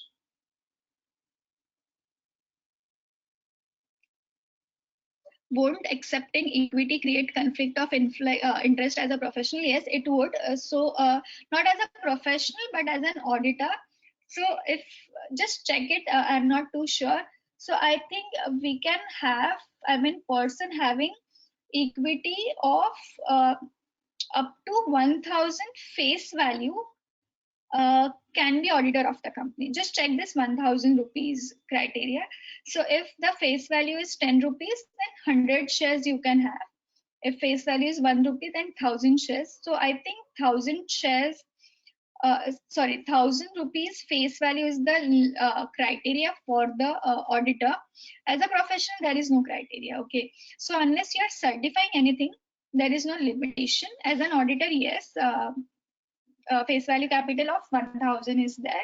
As a professional, you can advise. I don't see any harm. I mean, if how to maximize the sales, how to connect to multiple business people, you can always advise your startups on that. Even you can be virtual CFO of the startup if you have equity shares. How can we get equity as consideration when we join at a very early stage? So two options for this. Suppose your professional fees is 5 lakh. Okay, what you can do is you can raise invoice for 5 lakh plus taxes if applicable on the startup. Startup will pay you a net of TDS, whatever amount comes. You can infuse that money back at the valuation going on, whatever fair market value at that point of time. Second is you raise the invoice on the startup 5 lakh plus taxes. Company will pay you not in cash but in equity. So issue of shares for a consideration other than cash is the route which you can have. Third option is there, but I'm not too sure if founders will be very comfortable with that, is secondary sale of shares. Okay, so if the amount is big and they really want you on their cap table, then founders can transfer their shares to you, which can happen at book value. So for startups, because they are loss making, the book value will be hardly like 8 rupees or 13 rupees, something like that. So you can do the secondary sale of shares from founders to your name. So that is third option.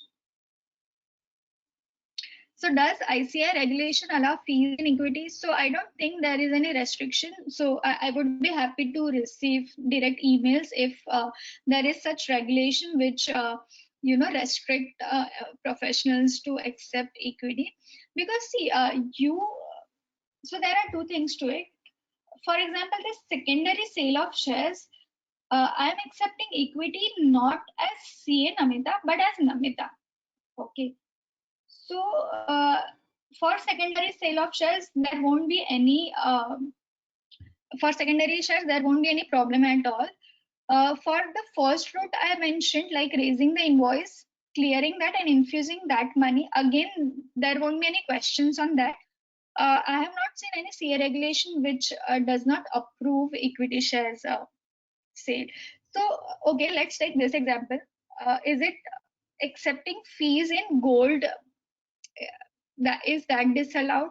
I don't think yes. So equity is like any other asset class, so there should not be ideally any restriction, and I have not come across with any regulation. Can a CA subscribe equity shares in a company which he provides? Yes, again, professional services, yes. Auditor, no, that 1,000 rupees limit. In cash model, what is charging basis? Is it based on revenue or any new methodology of charging basis? So there is no standard formula as such when it comes to charging. It's simply demand supply, how worthy you are for the company and your relationship with the founders. If you accept equity as a service, then how do you charge GST and when do you pay? So it would be like similarly 5 lakh plus taxes on invoice raising. So accrual or cash, whichever is earlier, I have to deposit GST component on that.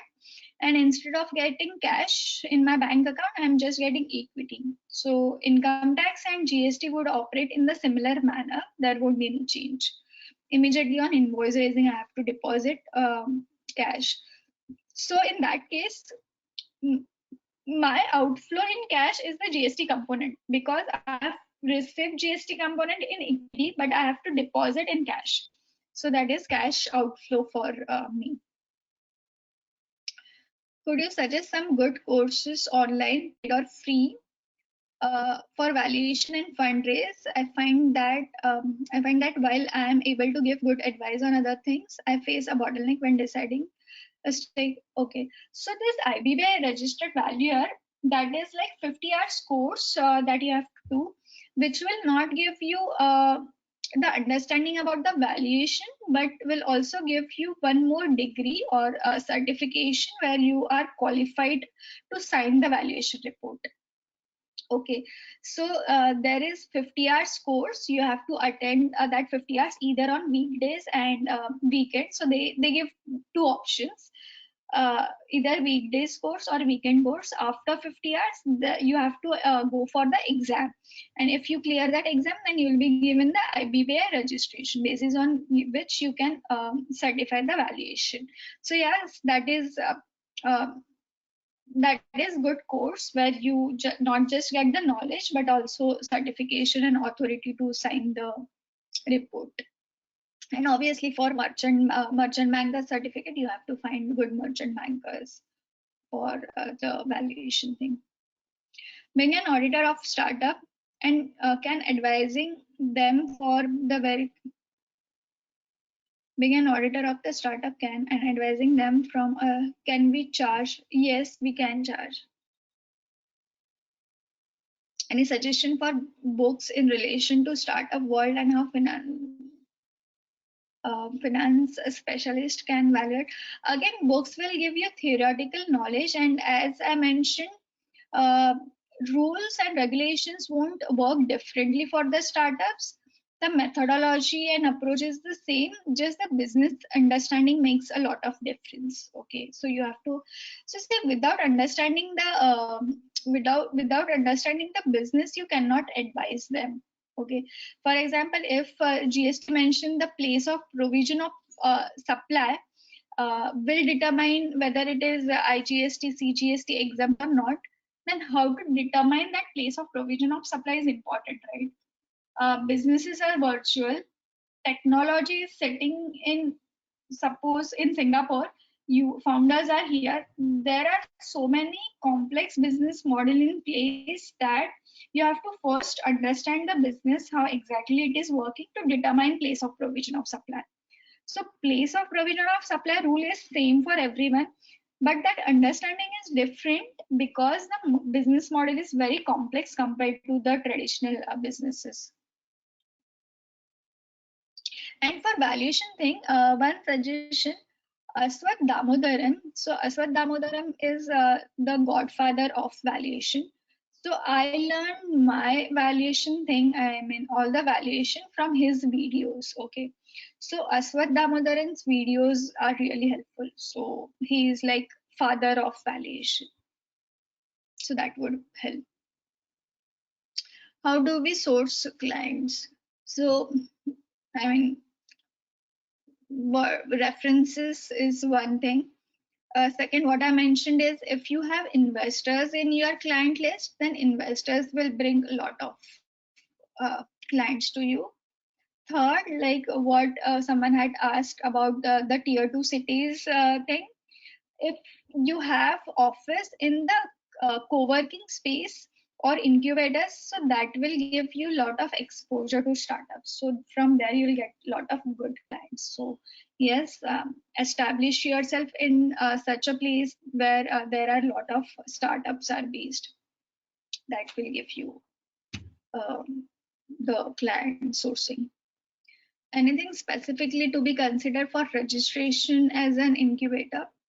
So yes, for registration of incubators, incubators can be of three, can fall under any of the three categories.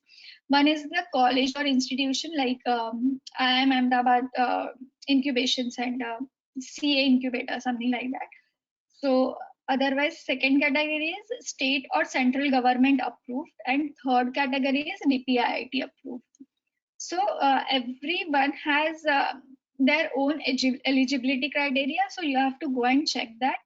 DPIIT registered incubator says you have to be in, established, you have to be present for minimum 2 years of time. Then minimum 5,000 square feet carpet area you should have. So there are different eligibility criteria. So you have to check that. And then I would say if you want to go central or state government approval, then go for state first and then get the central government approval. Okay. So yes, so registration process is again different for everyone. For state approval, you have to go to that state government's website. For DPIIT, go to Startup India because they have opened an application page for the incubators now, and they will soon be opening for the startups. So yes, if you want to go, you can go to Startup India website. For if you are in you are 2 years old and then 5,000 square feet carpet area and all those things they have mentioned. For valuation of an early stage company, how many years business plan should be? 5 years, I would say. 2-3 years, no, 5 years is the market practice. And also, how does one go about becoming a registered valuer? So the IBBI registered valuer you can go. For merchant banker registration, you need to have net worth of 5 crores, and then you have to get the registration from SEBI.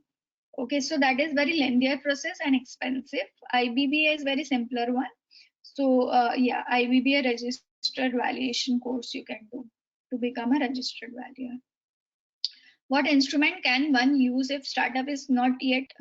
So see, DPIIT is just one authority to give you recognition certificate, but there is no restriction on you issuing any sort of instrument. You can go for OCD, CCPS, warrants, anything. So this DPIIT and instruments are two different things and not related at all. So you can go for an instrument even if you are not registered with a DPIIT. Would you be able to share some templates on generic SPSHA CCD? Okay, so again, it would be available on Google as well. But the really differentiating factor is the terms. I mean, tag along, anti-dilution, drag along, whatever rights you close with the investors, that will have more say in the SHA. But if you Google, then you will get the templates. Yeah, but yeah, important is the relevant clauses, how exactly you are forming that, how you are defining the conversion rights and conversion ratio. So that is important. What instruments? Okay, so this we have seen. Would you be able to share some demo? Okay, so this is repetition, I think. So 27 we have done. How much can we charge for virtual CFO services? Again, there is no standard rule. You see your hourly rate and number of hours. Just keep in mind that if you think the area in which you are, like if you are in Chennai, or if you are in Delhi, or if you are in Bangalore, then what is the standard package for the full-time CFO? So suppose like in Mumbai, for example, full-time CFOs are available for 24 to 50 lakhs per annum. Okay, so you cannot charge 60 lakhs. So why would startups hire you rather than having a full-time? So just be reasonable with respect to that. If you think the full-time CFO, in-house CFO is available at 24 lakhs, then you cannot charge more than 2 lakhs. Then you have to be somewhere around 1 lakh per month. Okay, 12 lakhs a year. So that math you have to do, be reasonable, compare with the full-time CFO. That will give you a broad range about how much you can charge. And practicing, yes, I mean, so virtual CFO services is just, so ignore the name. Name is just what industry has adopted. And just to give you, just think this way. So for example, I have given the example of marketplace, right? So instead of saying we have one platform where all the CAs will be registered, and whoever wants to do the tax filings will also come to that platform, and then they can connect each other. So no need to mention that. You can simply say marketplace. So I think virtual CFO is that. It is not a designation as such. It is just to have the simple terminology to describe the whole scope of services. Okay, so virtual CFO means person will take care of all the compliances, regulatory matter, and also help the management with the financial aspects. So that is the set of services.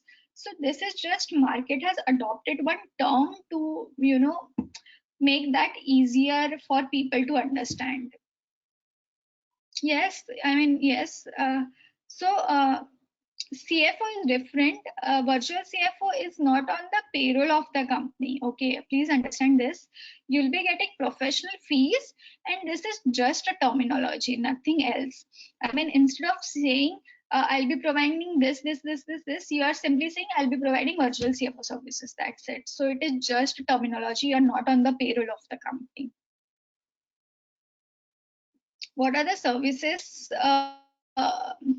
a CA can provide to a foreign company through online? So through online, I would say, so there are many. So if you have heard about the Delaware, so in Delaware there is no tax or very concessional tax. You are free to do whatever you want. So Delaware-based company you can form setting in India.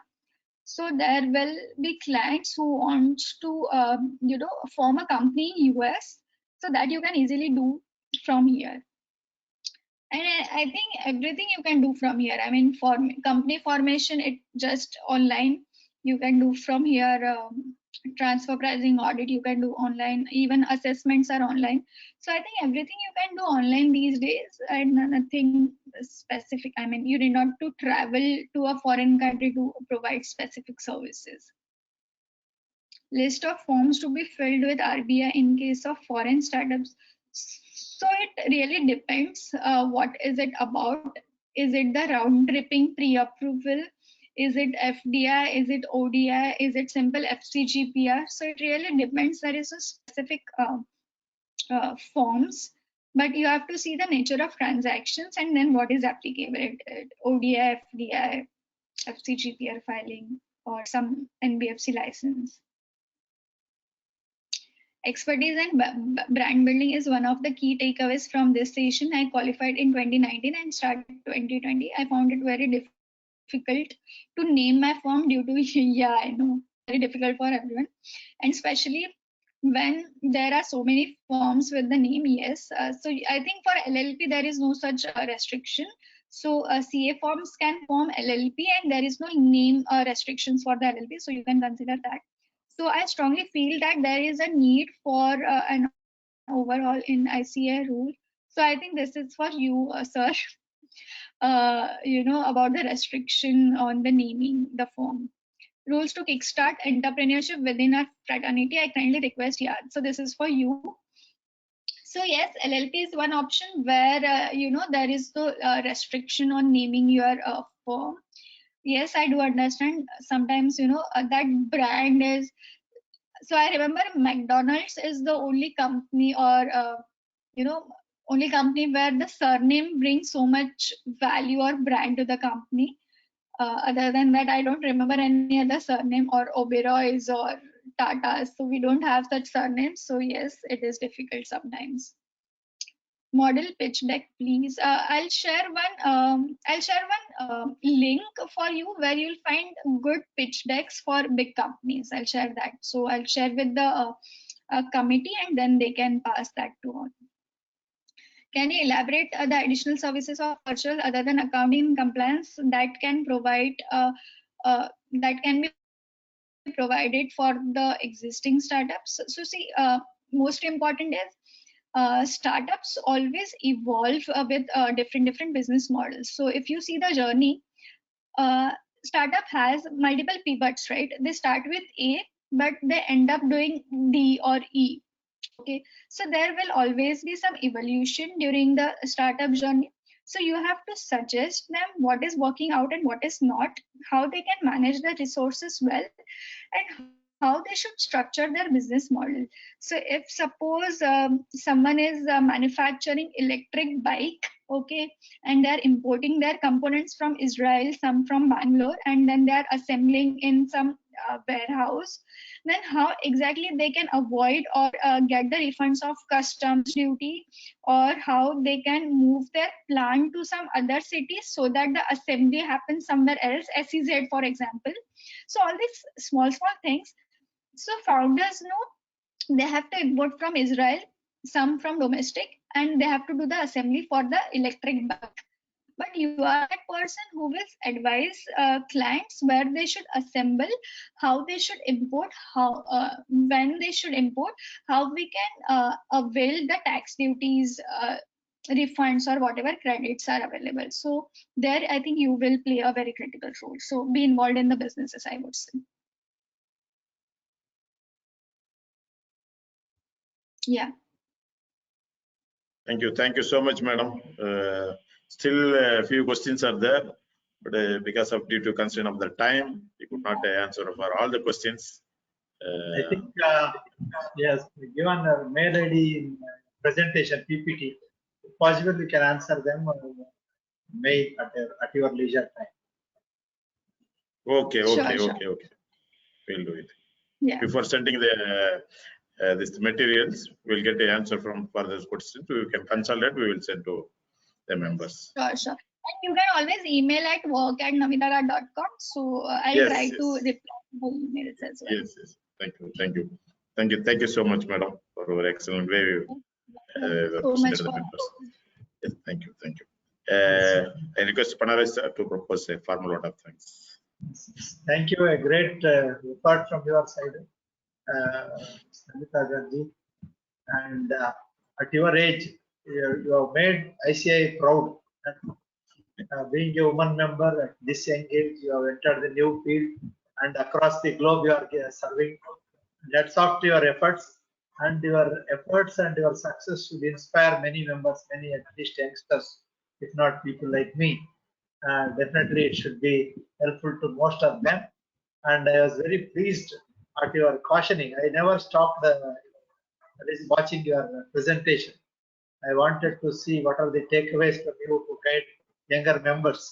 So there was a report last year October from World Economic Forum, and chartered accountancy is the one profession which is losing jobs very fast at the 4th or 5th place in the job losing professions. So under these conditions, we are working, we are operating, and it is high time that we spread ourselves to the catch up to the other areas, which you also cautioned it. without mentioning that report of WA. So thank you very much, and the presentation that was very, very lucid, and you are very specific in pointing out the areas where you should explore, because it's a very new area. So with this, I thank you on behalf of SIRC for your efforts, and this is a maiden attempt. Maybe we may require your support in the days to come also. So we will disturb you or call on you. Anytime. whenever Anytime. required. Thank you very much. Yeah. And I also thank the Thank you. delegates. It's the fourth day, and consistently around 400 members have been registering. And we were thinking that 400 was small. And after listening from you that in Western region, the number was much less. I thank our members Yeah. for the support that they are giving to SIRC.